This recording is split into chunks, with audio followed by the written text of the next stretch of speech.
Hello again, everyone. Continuing on with Treasure Island, Part 5, Chapter 6, Pieces of 8. Owing to the cant of the vessel, the masts hung far out over the water, and from my perch on the cross trees I had nothing below me but the surface of the bay. Hans, who was not so far up, was, in consequence, nearer to the ship and fell between me and the bulwarks. He rose once to the surface in a lather of foam and blood, and then sank again for good. As the water settled, I could see him lying huddled together on the clean, bright sand in the shadow of the vessel's sides. A fish or two whipped past his body.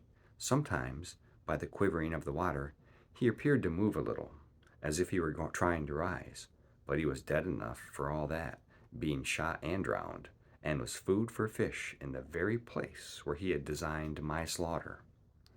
I was no sooner certain of this than I began to feel sick, faint, and terrified. The hot blood was running over my back and chest. The dirk, where it had pinned my shoulder to the mast, seemed to burn like a hot iron. Yet it was not so much these real sufferings that distressed me, for these, it seemed to me, I could bear without a murmur. It was the horror I had upon my mind of falling from the cross trees into that still green water beside the body of the coxswain. I clung with both hands till my nails ached, and I shut my eyes as if to cover up the peril. Gradually, my mind came back again. My pulses quieted down to a more natural time, and I was once more in possession of myself. It was my first thought to pluck forth the dirk, but either it stuck too hard or my nerve failed me, and I desisted with a violent shudder. Oddly enough, that very shudder did the business. The knife, in fact, had come the nearest in the world to missing me altogether. It held me by a mere pinch of skin, and this the shudder tore away. The blood ran down the faster, to be sure, but I was my own master again, and only tacked to the mast by my coat and shirt. These last I broke through with a sudden jerk, and then regained the deck by the starboard shrouds. For nothing in the world would I have again ventured, shaken as I was, upon the overhanging port shrouds, from which Israel had so lately fallen. I went below, and did what I could for my wound. It pained me a good deal, and it still bled freely, but it was neither deep nor dangerous, nor did it greatly gall me when I used my arm. Then I looked around me, and as the ship was now, in a sense, my own, I began to think of clearing it from its last passenger, the dead man, O'Brien. He had pitched, as I have said, against the bulwarks, where he lay like some horrible, ungainly sort of puppet, life-sized, indeed, but how different from life's color, or life's comeliness. In that position, I could easily have my way with him, and as the habit of tragical adventures had worn off almost all of my terror for the dead, I took him by the waist as if he had been a sack of bran, and with one good heave tumbled him overboard. He went in with a sounding plunge. The red cap came off, and remained floating on the surface, and as soon as the splash subsided, I could see him and Israel lying side by side, both wavering with the tremulous movement of the water. O'Brien, though still quite a young man, was very bald. There he lay, with that bald head across the knees of the man who had killed him, and the quick fishes steering to and fro over both. I was now alone in the ship. The tide had just turned. The sun was within so few degrees of setting that already the shadow of the pines upon the western shore began to reach right across the anchorage and fall in patterns on the deck. The evening breeze had sprung up, and though it was well warded off by the hill with the two peaks upon the east, the cordage had begun to sing a little softly to itself, and the idle sails to rattle to and fro.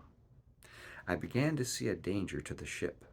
The jibs I speedily doused and brought tumbling to the deck, but the mainsail was a harder matter.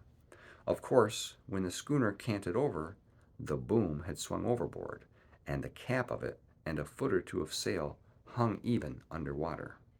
I thought this made it still more dangerous, yet the strain was so heavy that I half feared to meddle. At last, I got my knife and cut the halyards. The peak dropped instantly. A great belly of loose canvas floated broad upon the water, and since, pull as I liked, I could not budge the downhaul, that was the extent of what I could accomplish. For the rest, the Hispaniola must trust to luck, like myself. By this time, the whole anchorage had fallen into shadow.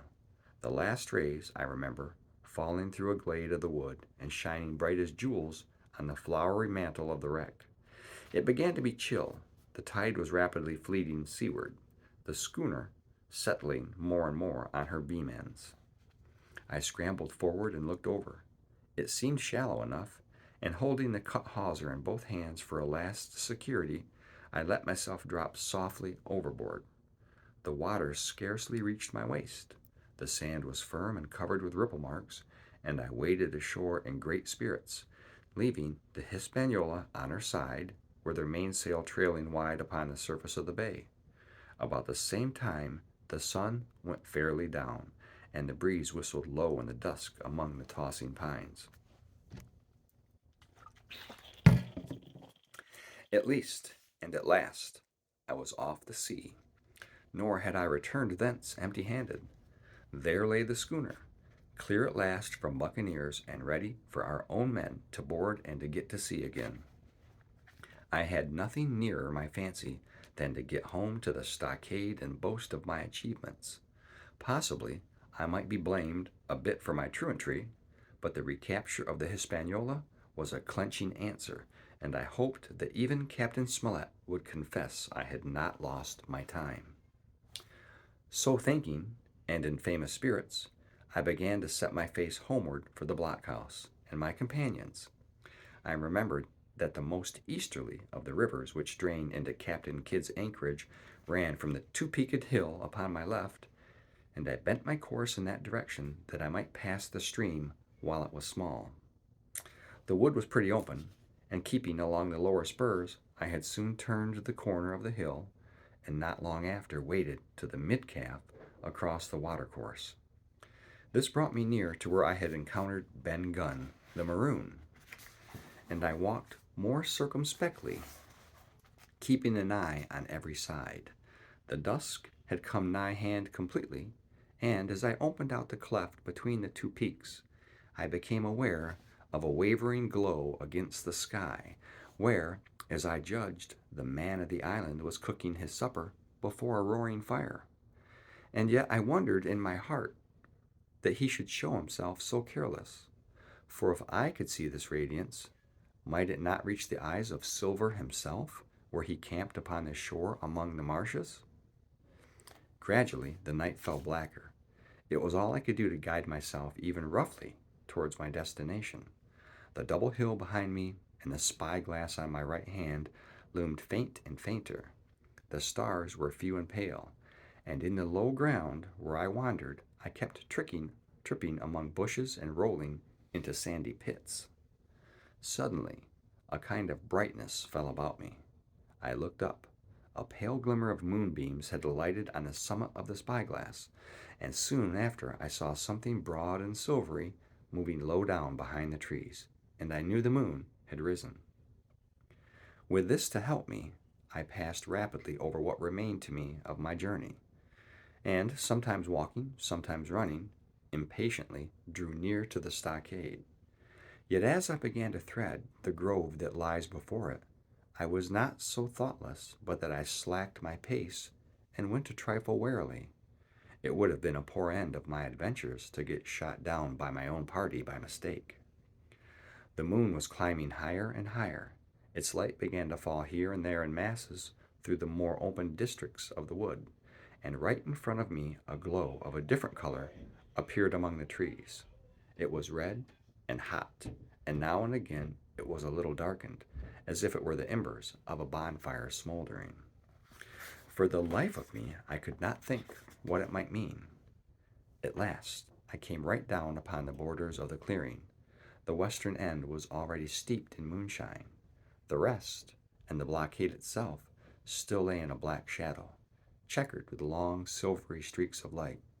On the other side of the house, an immense fire had burned itself into clear embers and shed a steady, red reverberation, contrasted strongly with the mellow paleness of the moon.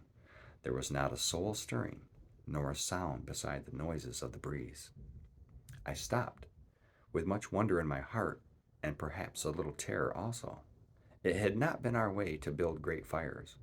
We were, indeed, by the captain's orders, somewhat niggardly of firewood, and I began to fear that something had gone wrong while I was absent.